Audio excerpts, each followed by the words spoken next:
sabay silang naglakad patungong ground para maglinis ng damo at saka magwalis ng ground ng mga nakakalat na dahon para sa grade nila.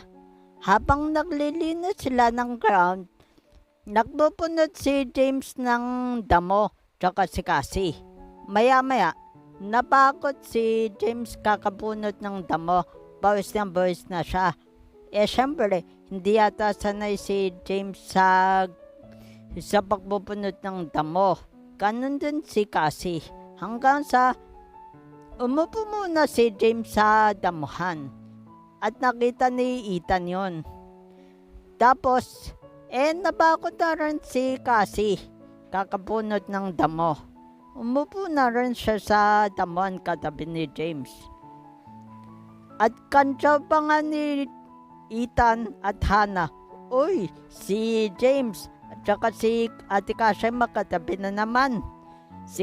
Siguro, sinasatya mo na Ate Kasia na tabihan si Kuya James kasi crush mo ito, no?"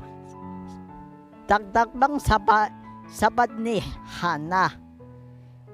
Sagot naman ni Cassie, "Hala, hindi. Sadyang napakot lang ako sa pagtatamo. Nagbabay nga lang ako." Sabay tukot sa bulsa nito ng banyo at inabot dito kay James. Sabi, "James, itong banyo hindi ko ba nakakamit yan? Punasan mo yung pawis mo. Dagagdag na yung pawis mo." Kinuha ito ni James at nagbunas na. Sabi ni James, "Kasi babalik ko na lang tong banyo mo pag nalaban ko na. Nakakaya naman kasing ibalik ko ng amoy bawis ko." "O sige, sagot ni Cassie. "Sige, balik mo na lang sa akin pag nalaban mo na. Kahit kailan mo ibalik, okay lang." At sinabihan na ng teacher nila, last time na pala. Okay na, thank you sa pagtulong nyo sa akin.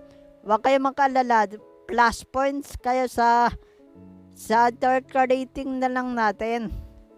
At naglakad na silang batungong second subject sa math. Hanggang sa paglalakad nila, naabutan nila ang second year.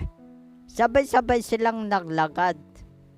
Kantsaw ng second year, "James, ayan na naman si ate kasama mo. Girlfriend mo na yata yun na. Kayo lang dalawa. Ayos ka rin, mamen." At tumingin si James sa balikid at pasabi, "Butik dala kayong mga yun. Iniwan na naman kami ni Cassie."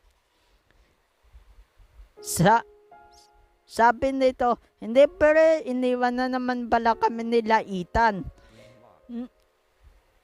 Sabing na iiling na lang siya. At sabi sa second year, "Mga pero sige, pupunta na kami sa second class namin. Hapon na, late na, iniwan na kami pala." Hanggang sa nakarating na sila sa math room nila. Sabi ni James, "Ethan, Hannah, bakit iniwan niyo kami?"